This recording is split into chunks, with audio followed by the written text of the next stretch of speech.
Ok, muy buenas tardes, doctor Álvaro Eduardo Lenz Herrera. Buenas Tal vez tardes. gusta. Este, mi nombre es Juan Luis Ramírez. Ah,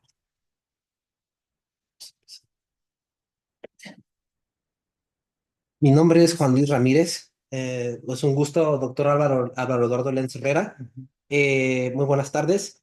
Mi nombre es Juan Luis Ramírez Molina y estoy realizando una investigación sobre los desafíos y las oportunidades de las energías renovables en México. Agradezco mucho su tiempo y, y su experiencia para compartir su perspectiva. El propósito de esta entrevista es obtener una comprensión más profunda sobre los retos, oportunidades y factores clave relacionados con las políticas energéticas y la adopción de energías renovables en México, desde su rol y su experiencia. Todas sus respuestas serán con fines académicos únicamente. ¿Tiene algún inconveniente en que se grabe la entrevista para asegurar la precisión de la información? Ninguna. Gracias, profesor.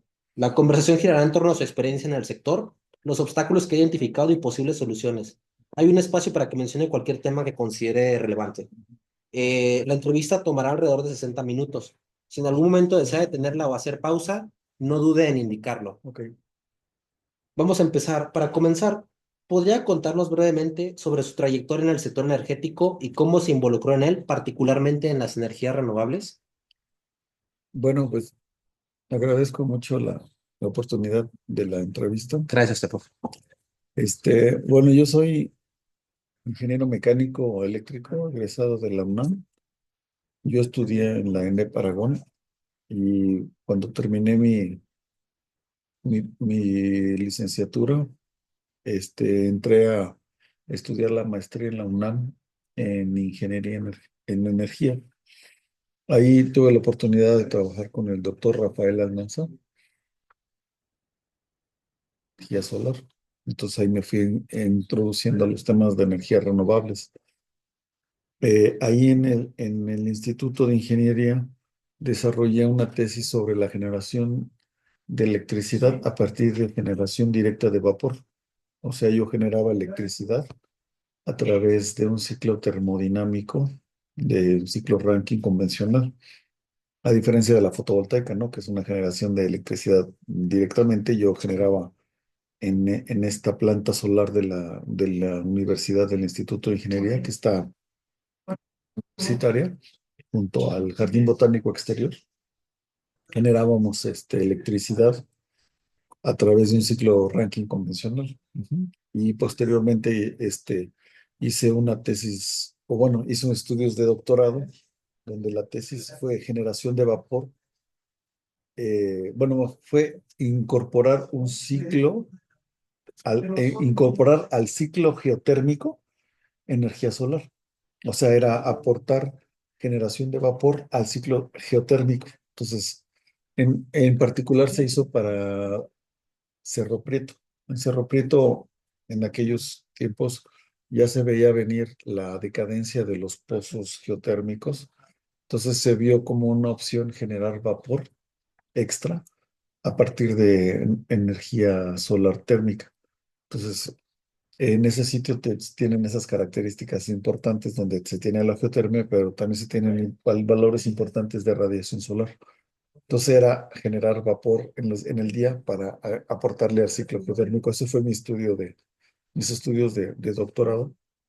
Y bueno, una vez que terminé el doctorado, me acuerdo que hicimos un estudio para CFE, para ayudarles a hacer las bases de licitación para incorporar campos solares de canal parabólico a CFE. Entonces ahí también participé y ya después se hizo el campo geotérmico de Agua Prieta.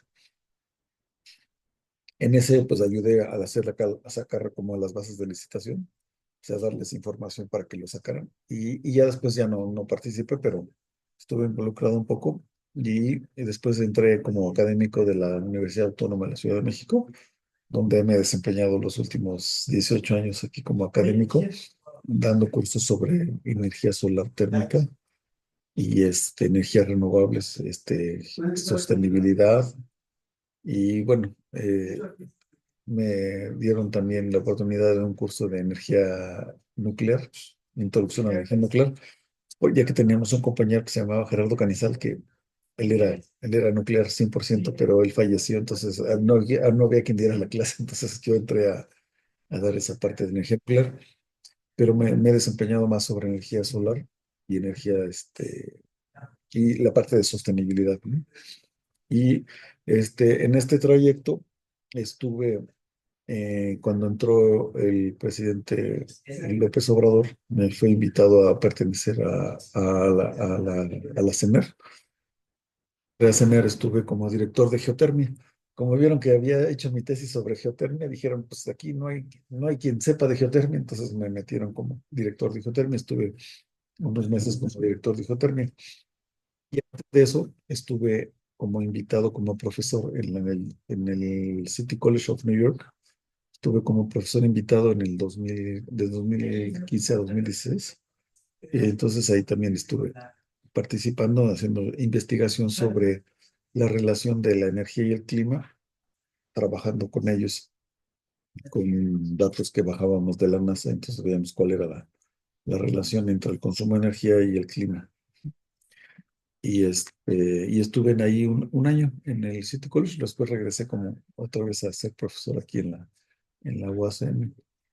Impresionante trayectoria, profesor, Y bueno, y y muy personal. tengo más, pero yo no he dicho más. Ok, claro, claro. ¿Cómo describiría el panorama actual de las energías renovables en México? ¿Qué aspectos cree que están funcionando bien y cuáles necesitan mejorar? Bueno, bueno, yo como estudiante del posgrado en energía de la UNAM tuve la oportunidad de conocer al actual presidente, que es Claudio Sheinbaum. Era, éramos compañeros ahí en el Instituto de Ingeniería. Yo creo que ella tiene una visión muy clara sobre lo que es la perspectiva de las energías renovables. Yo sé que el mundo de la ciencia y de la política son completamente diferentes, pero creo que eso tiene una visión a futuro que puede ayudar mucho. ¿Qué se ha hecho bien? Pues yo creo que yo me voy más a la cuestión cultural. Yo creo que en mi visión, creo que hace falta mayor educación desde la niñez, o sea, de los niños jóvenes e incluso de los universitarios. Hace falta darles más información, más conocimiento sobre el uso de las energías renovables, ¿no? O sea, yo creo que se ha dado mucha información sobre la ecología, ¿no? De la basura, de que no hay que tirar la basura, pero yo soy de los convencidos de que la energía solar y las energías renovables nos vuelven independientes. O sea, si tú tienes la fortuna de tener algo de capital y generas tu propia electricidad y puedes producir calor y electricidad, pues eso te da ahorros económicos, ¿no? Y también te da oportunidades de desarrollo. Y eso te da una visión muy diferente de lo que le vas a pedir a un político, ¿no? Entonces, desde mi punto de vista, El panorama. el panorama es de que yo no voy a negar que se ha impulsado, porque pues tenemos varios ejercicios como la ventosa, como la planta fotovoltaica que está en Chihuahua, ¿no? O sea, se me fue el nombre ahorita de la planta, pero lo que se hizo en Agua Prieta, o sea, creo que ha habido esfuerzos, ¿no? Pero creo que esos esfuerzos, comparados con el gran potencial que tiene este país para el aprovechamiento de las renovables, creo que se ha quedado corto, ¿no? Y eso se ha dicho, no soy el único que lo dice. Entonces, creo que también, por ejemplo, la geotermia tiene un gran potencial, pero también sé que se requieren grandes estudios, grandes inversiones para aprovecharla. Yo creo que también son de las que deberían tener cierta mayor atención para ser aprovechadas, ¿no? La eólica, creo que teniendo tantas costas, creo que deberíamos tener mucho más, aunque eso va acompañado de estudios serios sobre los impactos que tiene la eólica, sobre los impactos que tiene la solar, sobre los impactos que tiene la geotermia, ¿no? Entonces, yo soy convencido de que las renovables tienen un gran potencial, pero también soy conocedor de que también tienen un impacto. Y entonces a la par de que se desarrollen, se tienen que conocer bien sus impactos porque no son perfectos, ¿no? Sí, profesor.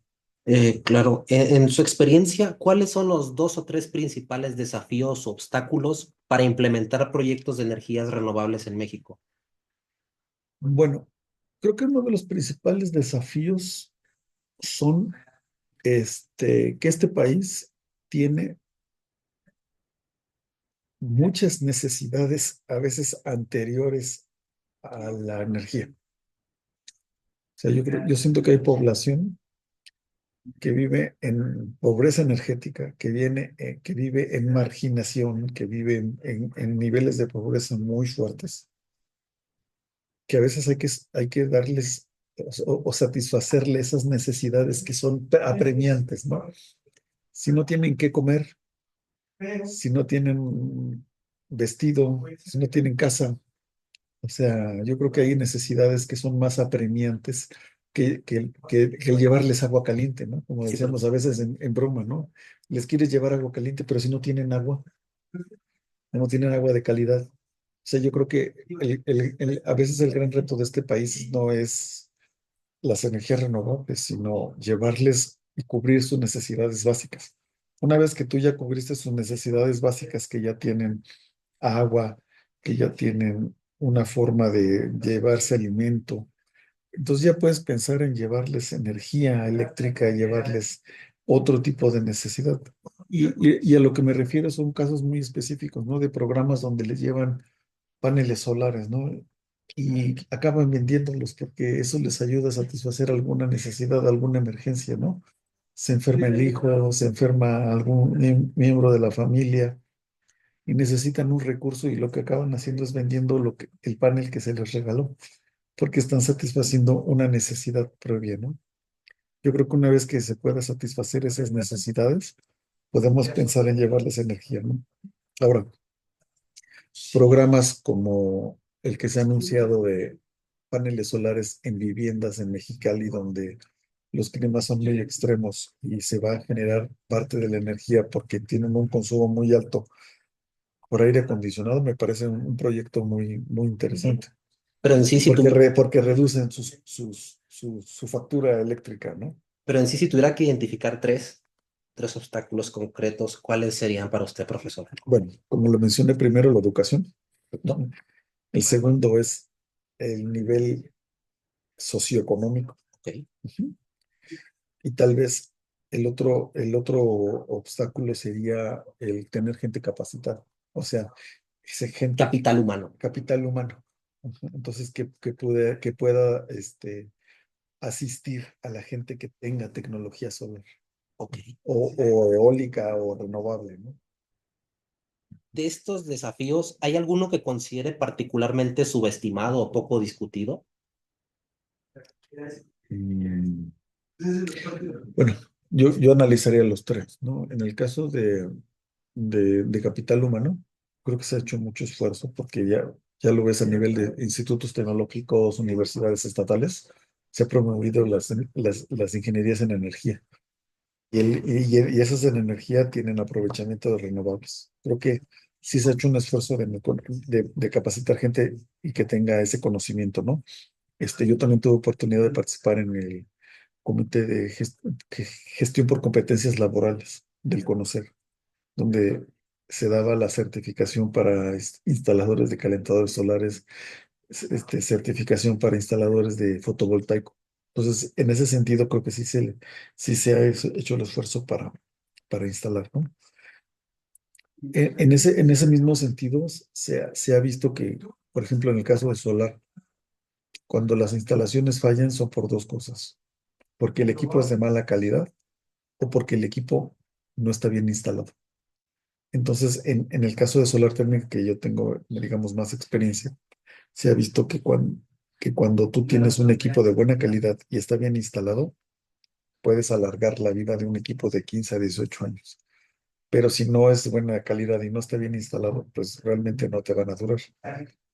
Entonces, si un equipo te cuesta, bueno, independientemente del costo, si un equipo se amortiza en 3 o 5 años y tú tienes una vida de 15 a 18, pues realmente tienes un gran beneficio para la persona que instala una tecnología solar. Y eso es lo que queremos, que haya buenas experiencias, ¿no? El problema anterior es que se tenían malas experiencias, ¿no? Tú compras un equipo y a los 2 años, 3 años se te echó a perder, pues dices, la tecnología no sirve. Yo creo que lo que tenemos que evitar es esas malas experiencias. Y te hablo de la solar térmica, pero podemos hablar de la solar fotovoltaica, de la eólica a escala doméstica o a la térmica que también podría llevarse a menor escala, aunque siempre la eólica y la geotermia se piensan a gran escala, ¿no? En el caso de la Ciudad de México, ¿qué barreras específicas ha identificado usted en la implementación de proyectos de energía solar? Bueno, en la Ciudad de México se tiene el problema de que tienes que tener disponibilidad de un techo. Entonces, cuando se tiene, por ejemplo, vivienda vertical, es un edificio, ¿no? Que son 15 o 20 departamentos, ¿no? ¿Cuál es el área de techo que la puedes repartir entre todos para que tengan acceso a energía solar? Entonces, a veces las azoteas son muy competidas, ¿no? Y ahora creo que está peor porque ahora se ha puesto de moda el roof garden, ¿no? El espacio de convivencia en la azotea. Entonces, se reduce el lugar donde tú puedes poner un panel fotovoltaico o un panel térmico.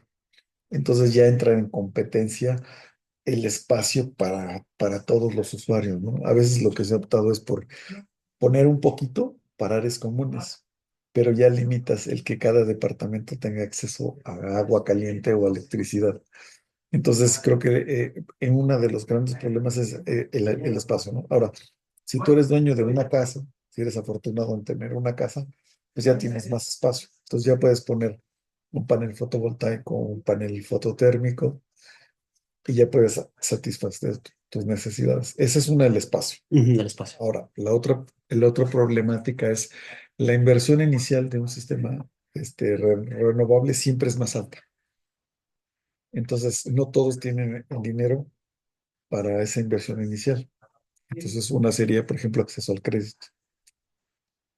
Aunque hay opciones de crédito, ¿no? Yo, por ejemplo, he organizado tandas, ¿no? La tan famosa tanda entre conocidos, entre vecinos, ¿no? Entonces, pues si se hace un sorteo, pues sí, el que le toca el uno pues salió afortunado, ¿no? Pero finalmente si haces una tanda y cada mes aporta a alguien y con esa cuota cada quien puede construir, o se puede instalar un sistema, pues a lo largo de 10 meses ya todos tienen y todos ayudaron al financiamiento, ¿no? Y es como la suerte, pero eso es una forma de financiarla, ¿no? O la otra sería forma de financiar, sería como, ¿no? Ese sería un autofinanciamiento, pero hay otras formas de financiamiento que pueden ser bancarias o otro tipo de financiamiento para quienes no lo tienen, ¿no? Y yo también creo que es cultural, porque por ejemplo en mi caso, cuando quise instalar mi sistema fotovoltaico, pues cuando tenía un poquito de dinero, lo que hice fue comprar el panel. Y luego al otro año compré el inversor. Y luego al otro año compré todos los fierros y los cables y todo. Y lo instalé al tercer año, ¿no? Entonces, cuando tienes las ganas y la voluntad, pues lo haces, ¿no? Yo digo en broma, si en una fiesta de 15 años se gastan un dineral o en una pachanga se gastan un dineral, ¿por qué no pensar en si realmente quieres cambiar el mundo, por qué no destinar ese dinero para hacer ese cambio, ¿no? Entonces, También es cultural, ¿no? exacto, sintetizando, serían las barreras que usted identifica en la Ciudad de México es la falta de espacio, la cuestión cultural Ajá. y la alta inversión inicial que requiere. Incluso o a veces dificultad para el financiamiento, ¿no? Ok. Justamente en cuestión de acceso a financiamiento, ¿qué tan accesible considera que es el financiamiento para proyectos de energías renovables en México? Pues yo creo que a veces el financiamiento no es que el problema es que no todas las personas son sujetos a crédito. Ok. O sea, si tú vas a un banco, a veces no eres sujeto a crédito porque tienes que cubrir una serie de requisitos, tener un trabajo estable, y lo que siempre se dice, ¿no? Tienes que demostrar que no necesitas el dinero para que te lo preste. Acceso a créditos, no hay Ajá. un acceso a créditos como tal. Digo, así tan fácil, ¿no? Yo creo que No es accesible. yo creo que se tienen que buscar mecanismos, ¿no? Por ejemplo, digo, está Fonacot o a través de las mismas empresas, pero estamos hablando de una economía formal. Y tú sabes que la otra mitad de la economía es economía informal. Entonces, esa otra mitad de la economía no tiene acceso a crédito. Entonces, la gente que tenga acceso a crédito formal, pues a través de su nómina, pues que le descuenten. Entonces, ahí, digo, es buscar los mecanismos para que tengan acceso, pero la gente que no tiene acceso a crédito, que está en un crédito informal, pues habría que buscar estos mecanismos como el que te decía de una tanda o otra, pero ahí a veces es también cultural, porque a veces hay gente que no es solidaria, ¿no? Sabiendo que todos tienen que cooperar, él decide, pues yo no coopero, ¿no? Entonces, con uno que no coopere, pues ya se empieza a haber conflicto entre todos, ¿no? Y eso puede arruinar las buenas intenciones de que todos tengan, ¿no? Así es, profesor. ¿Qué mecanismos de financiamiento públicos o privados han sido más efectivos en su experiencia y por qué? Pues mira, hace muchos años hubo lo que se llamaba hipotecas verdes. La gente que tenía acceso a un crédito del Infonavit, en ese crédito Infonavit, la casa que te entregaban, como parte del crédito, se incluía el ecotecnia, que era poner un calentador solar. Entonces, cuando tú recibías tu casa, ya tenía la tecnología de calentamiento solar. Que eso se desvirtuó un poco, porque ¿qué pasó en la realidad? Yo te decían, yo te doy 6,000 pesos para que le pongas un calentador solar. Pero la gente o la compañía, o la inmobiliaria, o el desarrollador decía, pues yo te compro un equipo de 4,000 y también le gano 2,000 pesos al equipo. Y la verdad es que en la práctica ponían equipos de muy mala calidad que no duraban. Entonces, ¿qué era la experiencia? Pues yo tengo la deuda de un equipo de 4,000 pesos que no me duró ni 2 años o ni un año. Pues no tiene sentido.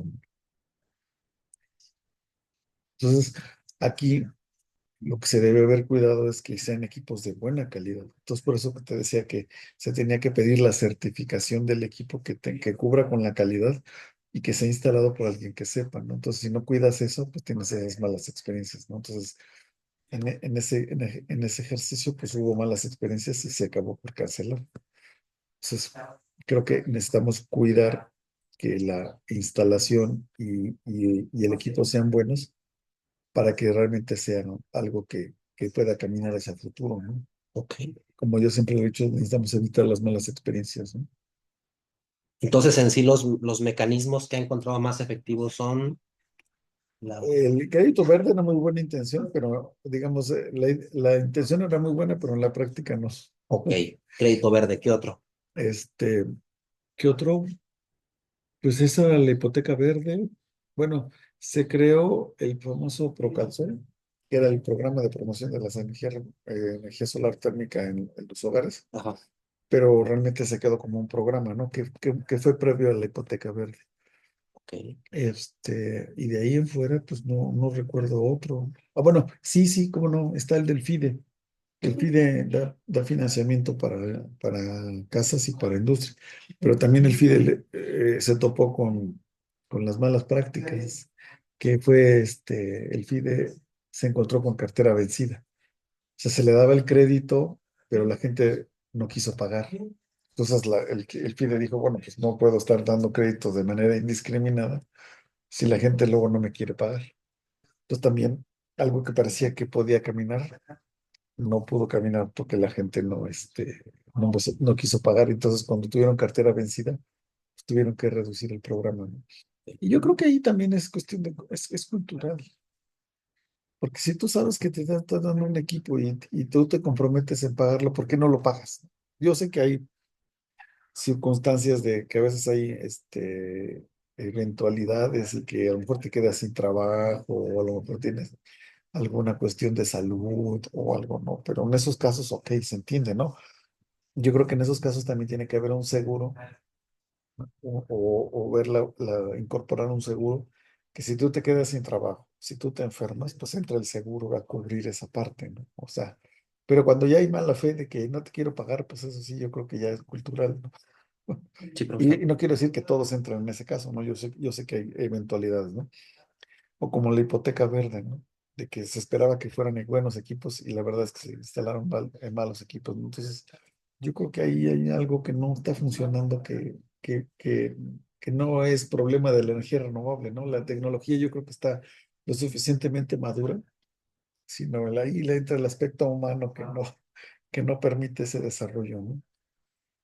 ¿Considera que las políticas y programas del gobierno mexicano están facilitando el acceso a financiamiento en este sector? ¿Hay áreas específicas en las que se pueda mejorar? Pues, de entrada todo es mejorable, ¿no? Pero yo a veces me remito a que son cuestiones culturales y de educación. O sea, yo creo que la tecnología está suficientemente madura. Y yo creo que aquí la clave es acceso a crédito. O sea, ¿cuál es la clave? Acceso a crédito que no sea caro, tener buenos equipos y tener buenas instalaciones. Si logramos eso, podemos lograr mejorarlo, ¿no? Entonces, si las políticas van encaminadas a eso, lo que te decía, ¿no? Tener seguros en caso de contingencias, ¿no? O sea, yo creo que si la política considera todos esos puntos y a lo mejor algún otro que no este momento no considero, creo que va por buen camino.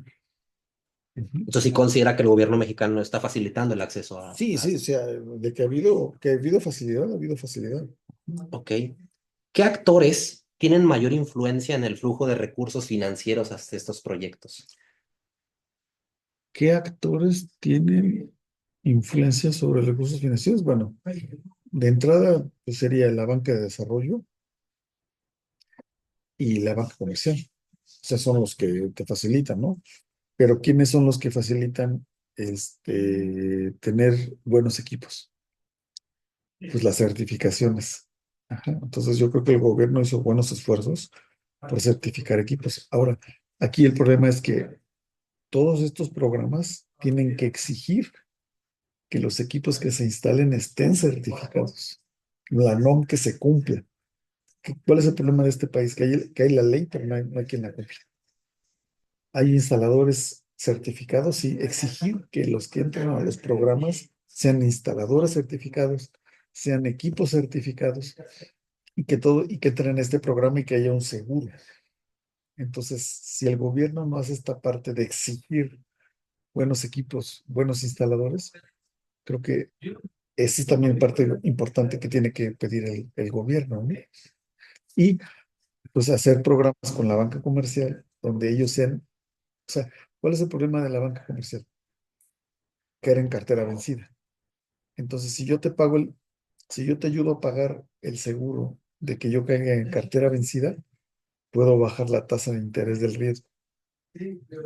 Entonces, ahí podríamos bajar la tasa de interés, donde entre un garante que sea el gobierno, ¿no? Con la idea de promover la energía renovable, ¿no? En el caso de la Ciudad de México, ¿qué mecanismos financieros, como subsidios, incentivos fiscales o financiamiento verdes, han sido más útiles para promover la energía solar en la Ciudad de México? En la Ciudad de México, pues se anunció Ciudad Solar, aunque realmente pues fue más hacia la cuestión de apoyar a la industria, ¿no? La parte de la central de abastos, la parte de nixtamalización, que también no se dio muy bien, que no prosperó tanto como se quería. Este, Te digo, Hipoteca Verde me ofreció la Ciudad de México, si no fue a nivel nacional. Se hizo algunos intentos con la banca comercial para que financiaran, ¿no? Yo siempre he dicho que, por ejemplo, ¿cuántos productos milagro te venden en la televisión? Te venden desde sartenes hasta gadgets así de electrónica, teléfonos, te venden de todo, ¿no? ¿Por qué no un calentador solar te lo anuncian en la televisión con crédito, ¿no? Meses sin intereses. ¿Por qué no vas a una tienda comercial? Profesor, disculpe, es que debemos pausar porque Es que como está haciendo ruido el profesor y está hablando, si lo trato de analizar, con transcribir el audio, creo que sí va a filtrarse ruido, ¿no? Entonces no sé si, y me va a dificultar el análisis de la entrevista. O sea, si lo que también están hablando los profesores y sus alumnos, es que Pero ve el nivel de audio. sí cree que se filtre lo de afuera y que sí pueda escucharse lo nuestro. No, pues si quieres hablo más alto para que se oiga más. Por favor, profesor. Ajá, ajá. Espero no vaya, ya esté arruinada la entrevista con esto. No, no, pero yo creo que, pero por lo menos lo que yo estoy diciendo sí se escucha. Sí, pues, Ujú. ajá, es que a la hora de transcribirlo, para que se oiga enteramente lo de usted y no lo de otro, es lo que me está preocupando. Ok, Entonces, no ok, sé, ok. profe, perdón, disculpe, ¿eh? Ujú. A ver, entonces, Entonces, yo te decía que a nivel de Ciudad de México, creo que los programas que se han hecho, yo creo que, en mi opinión, creo que tendríamos que ser más agresivos, ¿no? Ser más agresivos a promoverlo, ¿no? Pero pues no todos los sectores tienen el poder económico, ¿no? Yo creo que, y creo que, por ejemplo, no es lo mismo la problemática de una zona popular a una clase media a una clase alta.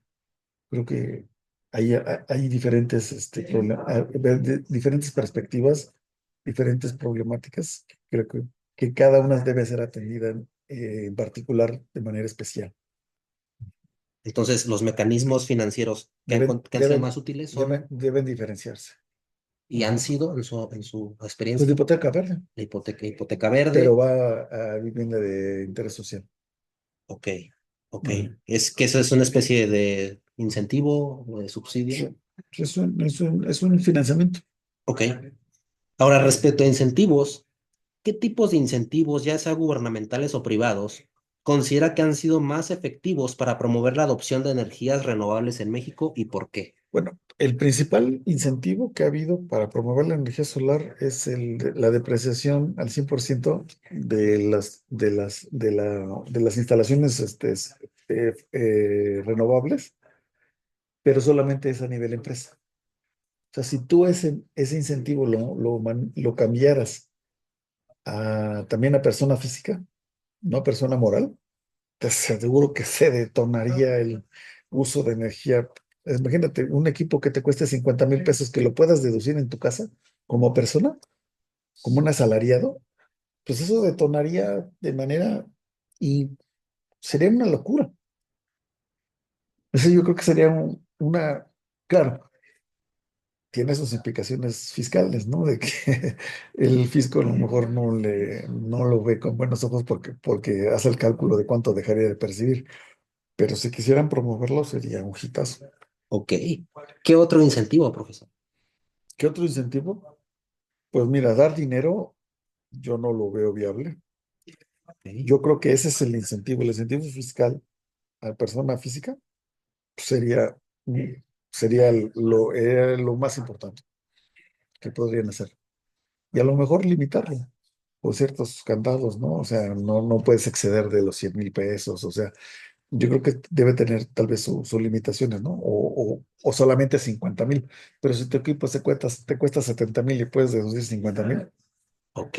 Entonces, un incentivo que identifica es la depreciación acelerada. pero ajá, Para, como ya lo existe para persona moral, ajá, pero pasarlo a persona física. perfecto. ¿Otro más? Yo diría que con ese, Ok. Wow. ajá, con ese.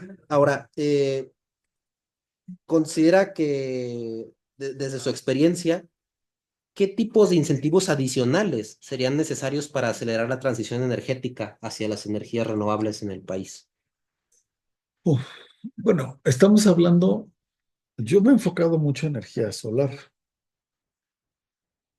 A nivel, por ejemplo, en geotermia, hubo la ley de geotermia, donde se permitía a particulares, no solamente a CFE, investigar, o sea, hacer prospectiva y estudios y perforar pozos de geotermia. Yo creo que si eso también se lleva a otras renovables, a maremotriz, a eólica, donde los privados puedan estudios sobre la viabilidad y esta energía se pudiera vender o meter a la red, pues creo que lo detonaría. Ahora, ahí entra mucha especulación, porque mucha gente quiere producir energía, pero quiere garantizar la venta. que fue el problema que hubo anteriormente, ¿no? De los productores independientes, ¿no? De que querían asegurar contratos de 30 años, ¿no? Digo, pues ¿quién no quiere tener un negocio donde tiene asegurada la venta por 30 años? Pues cualquiera quisiera eso, ¿no? Tú tienes una panadería y sabes que vas a vender todos los bolillos por 30 años, pues seguramente la pones, ¿no? Pero en el caso de energía, creo que el tema es muy delicado. Además, si yo te garantizo un precio alto, pues todo el mundo va a querer. Entonces, esos son mecanismos para promoverlo, ¿no? Pero también, si tú lo ves desde el punto de vista del Estado, ¿qué tanto le conviene al Estado comprometerse a comprar una energía cara por mucho tiempo? Si tecnológicamente tú sabes que pudiera volverse más barata. En el caso de la fotovoltaica, está el precio del panel, ¿cuánto cuesta? Estás hablando de 19 centavos por watt. Pues es una energía que ha bajado su precio, ¿no? Y tú garantizas el precio por 30 años a un precio alto, pues yo creo que no es buen negocio desde el punto de vista del gobierno que te la va a comprar. Entonces, yo creo que aquí esos mecanismos de permitir que se genere la electricidad son buenos, pero hay que tener mucho cuidado de que esa energía que se va a comprar, ¿quién la va a comprar? O sea, la metes a la red, pero te la compra un particular o entra al mercado eléctrico mayorista y se ofrece al mejor postor a ver quién te la quiere comprar. Yo creo que ese intercambio es como más sano, ¿no? Pero no, o sea, ¿quién va a cubrir el riesgo? Yo creo que aquí ese es el tema importante, ¿no? ¿Quién va a asumir el riesgo? ¿El gobierno? ¿Los privados? ¿O quiénes? Tal vez parte del riesgo lo pueda asumir el gobierno para promover, pero que no sea completamente todo el riesgo el que tenga que asumir el gobierno, ¿no? Para promover una energía renovable. Sí, profesor. En el caso de la Ciudad de México, ¿qué papel juegan los incentivos económicos y las políticas públicas en la promoción de la energía solar exclusivamente? Pues incentivos económicos no hay. O sea, que te den dinero para instalarlo, no hay. ¿Qué papel juegan? Pues ninguno, porque no lo ha habido. ¿Qué papel podrían jugar? Pues yo creo que sí jugarían un papel importante. Bueno, ha habido campañas de las delegaciones donde te regalan un panel solar. La pregunta sería, ¿qué calidad tiene ese panel? ¿Quién va a instalar ese panel? Porque también hay veces se rompe esto, ¿no? O sea, yo te regalo el panel, pero ¿quién te lo instala? ¿Te lo va a instalar un plomero que no está capacitado? No va a funcionar de manera óptima, ajá, o lo pueden dañar en la instalación. Entonces, yo siempre he dicho que algo que te dan el dinero o que te lo dan regalado, pues tiene su riesgo. O sea que yo creo que si el dinero va a dar, si el gobierno va a dar dinero o va a regalar los paneles, pues hay que hacerlo de manera inteligente. O sea, no solamente regalarlo, sino que también se vea quién lo va a instalar, porque eso es importante. Y a veces como que esa parte no se toma en cuenta o se descuida. Entonces, considera que los incentivos, no han habido incentivos como tal para promover la O sea, energía, son escasos. ha habido incentivos, pero esos incentivos no llegan a buen puerto porque se requieren otras cosas más que darte dinero o darte un equipo. Entonces se requeriría mayor respaldo, mayor apoyo. Sí, yo te regalo el calentador, pero que te lo instale alguien que sepa. Ok. O te capacito a ti para que lo instales. Sí, Ajá. profesor. Ahora, cambiando de tema a lo que es participación comunitaria y aceptación social, ¿cómo percibe usted la participación de las comunidades locales en los proyectos de energías renovables en México? ¿Cuánto influye la aceptación social en el éxito de estos proyectos? Pues yo creo que la aceptación social juega un papel muy importante. O sea, si la gente piensa que el equipo no sirve, pues no lo van a instalar. Pero si la percepción de la gente es que eso te va a dar un beneficio, pues la gente va a buscar, más lo va a buscar. Independientemente de que te lo regalen o que te lo den más barato, la gente lo va a buscar. O sea que yo creo que la percepción social es muy importante y por eso te decía que debemos evitar las malas experiencias para que la gente la adopte como algo en parte de su necesidad, ¿no? Yo siempre he dicho que así como hay muchos electrodomésticos que se vuelven como necesidad, ¿no? Por ejemplo, el microondas cuando salió, pues a lo mejor no era tan aceptado, pero ahora todo el mundo quiere tener su microondas en casa. Ahora estamos de moda con las famosas freidoras de aire, ¿no? Entonces es un electrodoméstico que se empieza a introducir en los hogares, ¿no? Y así tienes diferentes ejemplos de, así se introdujo la licuadora, se introdujo la batidora, se introdujeron varios, ¿no? Que se crea una necesidad. Yo creo que el calentador solar, viendo los beneficios ambientales y ecológicos y económicos incluso, pues debería ser un no es un electrodoméstico, pero es un equipo que ya debería ser como adoptado de manera, que todo el mundo debería pedir que debe tener uno, ¿no? Dado a que se ha demostrado que sí es un beneficio para tu economía, pero necesitas que realmente lo demuestres, ¿no? Con buenos equipos y buenas instalaciones. ¿Y cómo percibe usted la participación de las comunidades locales en los proyectos? La participación de las comunidades, pues hay comunidades muy activas, hay cooperativas, hay organizaciones de vivienda popular que son conscientes de ello, pero hay una parte de la población que no percibe los beneficios, que no conoce los beneficios. Entonces yo creo que estamos como a veces como que hay esa polaridad, ¿no? De los que conocen y de los que no conocen, de los que tuvieron una mala experiencia y dicen que no sirve, como los que han tenido una muy buena experiencia y dicen que sí sirve, ¿no? Yo creo que ahí tenemos que reforzar la parte de concientización y educación de la sociedad, ¿no? ¿Ha observado alguna resistencia o barrera cultural que dificulte la aceptación de proyectos renovables Sí, en algunas claro. regiones del país? Sí, sí, sí. Hubo un tiempo en que se promovió un rumor de que el sol producía cáncer. Ya ves que ha habido problemas de cáncer de piel por exposición al sol, ¿no? Y se decía que si tú te bañabas con esa agua que había sido calentada por el sol, pues también corrías riesgo de tener cáncer, ¿no? Aunque no lo recibas directamente, pues lo recibías indirectamente, ¿no? Entonces, hubo una parte que por desconocimiento decía que si tú te bañabas con agua calentada por el sol, corrías el mismo riesgo que exponerte al sol, ¿no? Entonces, ese es un ejemplo, ¿no?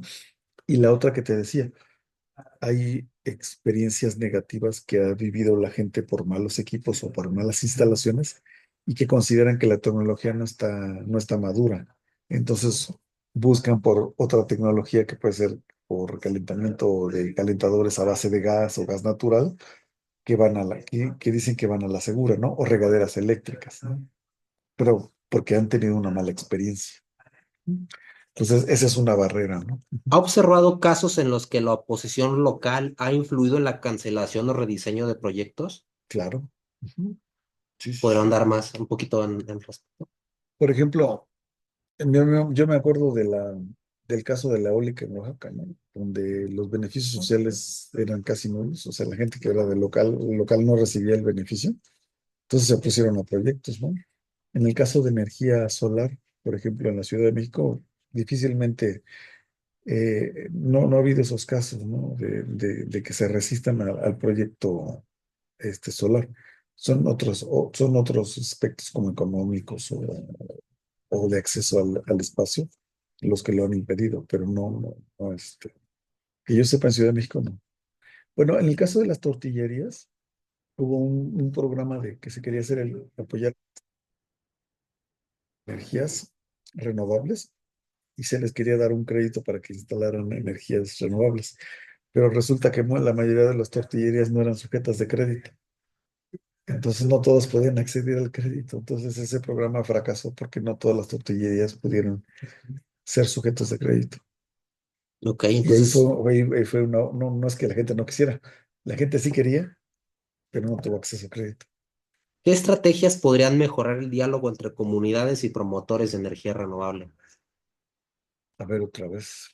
¿Qué estrategias podrían mejorar el diálogo entre comunidades y Ujú. promotores de la energía renovable? Pues el diálogo, pues es que no creo que sea un problema de diálogo. O sea, yo creo que el diálogo se da, pero el problema a veces del diálogo es que estamos hablando de cosas diferentes. O sea, la gente espera algo diferente de lo que se está ofreciendo. Entonces yo creo que volvemos a problemas de comunicación, problemas de capacitación, problemas de instrucción. Si estamos hablando de lo mismo, creo que podemos llegar a un arreglo, pero si estamos hablando de cosas diferentes, a lo mejor eso es lo que dificulta el diálogo. Entonces yo creo que se necesita mayor capacitación, mayor Ok, instrucción para que podamos hablar de lo mismo, ¿no? ok. Instrucción a la gente y a los que instalan, digamos, Y ¿no? y a la gente que ofrece, que puede ser lo suficientemente convincente, ¿no? ¿Ha observado resistencia a proyectos solares en la CDMX por parte de vecinos o grupos organizados? Mm, resistencia, no. La mayoría quiere. La mayoría que lo prueba quiere. Sí. La gente que ha tenido mala experiencia, pues tiene sus reticencias, ¿no? Pues es como dicen, depende de cómo te fue en la feria, ¿no? Es la opinión que tienes, ¿no? Ok. En otro tema, ¿considera que las políticas públicas en México están alineadas de manera efectiva para apoyar el crecimiento de las energías renovables? Es decir, ¿considera que hay coherencia o es necesario mejorar? Todo es mejorable, todo es mejorable. El problema de la difusión de las energías renovables en la Ciudad de México, yo creo que no es un problema ni de, o sea, yo creo que el gobierno ha tenido en anteriores la suficiente voluntad y no, realmente no lo ha logrado, primero porque la tecnología tiene una inversión inicial alta y no todas las personas tienen esa capacidad de hacer esa inversión inicial. Y si realmente conocieran todos los beneficios que tiene el tener un equipo de energía solar térmica, por ejemplo, creo que todos quisieran. Entonces yo creo que nos ha faltado promover los beneficios de la energía solar térmica, incluso de la fotovoltaica, para que esto tenga un mayor, o sea, mayor impacto, ¿no? Yo creo que nos hace falta promover más los beneficios de cada una de las tecnologías, ¿no? Aparte de los ambientales, de los económicos, ¿no? ¿Considera que existe coherencia entre las políticas públicas de México en materia energética y los compromisos internacionales que ha asumido el país como el Acuerdo de París o la Agenda 2030? No, yo creo que no, porque, por ejemplo, pues el ejemplo más cercano que tenemos es construir una nueva refinería. O sea, ¿cuál es la apuesta del gobierno? Pues consumir combustibles fósiles, ¿no? Si todo ese dinero que se invirtió en la refinería se hubiera destinado a poner parques eólicos, plantas solares, promover el uso de la energía solar, pues hubiéramos duplicado o triplicado la capacidad que tenemos actualmente. Entonces, realmente la señal muy clara fue tenemos que aprovechar nuestro recurso no renovable, porque se le destinó a esa refinería, fue impresionante. Claro, tenemos la planta solar que está en Sonora, pero pues es una parte comparado con todo lo que se consume en energía en la ciudad, pues en el país Entonces no hay una alineación real, no hay contradicciones. hay contradicción. Para mí sí hay contradicción, porque cuánto, o sea, como dicen, ¿dónde está tu corazón? Pues donde está el dinero. Entonces, ¿a dónde le dieron, a quién le dedicaron más dinero? ¿A promover las renovables o a construir la refinería? Pues a la refinería. Entonces, digo, ahí no hay forma de poder defenderlos, ¿no? Ok, excelente. Desde su punto de vista, ¿qué tan efectiva es la coordinación entre los diferentes niveles de gobierno, es decir, federal, estatal y municipal, en la implementación de proyectos de energías renovables en el país? Mm, Pues yo partiría de que de entrada no tenemos claro cuál es la visión de futuro que queremos para las energías renovables. O sea, no hay un plan claro. O sea, yo creo que ese plan se reinventa cada 6 años. Ok, no hay continuidad, ok, No, buen no hay punto. una continuidad. Entonces, tenemos políticas aisladas desde la federal, desde la estatal, municipal. O sea, si tuviéramos un plan de futuro que todos siguieran, pues la seguiría la federal, la seguiría la estatal y la seguiría la municipal. Pero yo siento que son planes aislados, ¿no? A veces se alinea la estatal con la municipal porque se crea un programa y se les invita, ¿no? O en la federal jala a los estatus, ¿no? Pero esa coordinación creo que no tiene bien claro una meta a futuro, ¿no? Creo que nos estamos reinventando cada vez que cambia el funcionario. Ok. Mirando a futuro, ¿cuáles cree que son los principales factores que determinarán el éxito de la transición hacia un modelo energético renovable en México? Como acabo de mencionar, creo que necesitamos un plan de futuro muy claro hacia dónde queremos llegar. O sea, dónde estoy y a dónde quiero llegar. Y que sea un plan de futuro con un plazo de 30 años, ¿no? El famoso que luego dicen 2030 o 2050, ¿no? Pero que quede claro. Y una vez que quede claro que todas las políticas, tanto fiscales, de energía, de todo, estén alineadas. Porque si no se alinea la fiscal, la tributaria, el presupuesto, la educación, o sea, yo creo que necesitamos un plan integral que todo converja hacia lo que queremos. Pero si no, si de entrada no tenemos un plan y ese plan no se alinea y que todos lo conozcan, ¿no? Desde el punto federal, estatal o municipal, necesitamos que todos nos alineemos, ¿no? Sí, profesor. Y finalmente, ¿qué recomendaciones le daría a los responsables de políticas públicas para fomentar un entorno más favorable para las energías renovables en México? Yo propondría de entrada tener un plan de futuro en el todas las secretarías del gobierno la conozcan. Ajá. Creo que nos hace falta mucha educación, o sea, promoverlo desde la educación, pero lo más importante es darle presupuesto a esos planes. Si no le damos presupuesto a la educación, si no le damos presupuesto al promover las renovables, o sea, incentivos fiscales, incentivos realmente importantes, realmente no vamos a caminar. Ujú. ¿Cuáles cree que serán los principales desafíos y oportunidades para la energía solar en la Ciudad de México en los próximos 5 a 10 años? En los 5 años próximos, yo creo que lo que necesitamos es un programa de promoción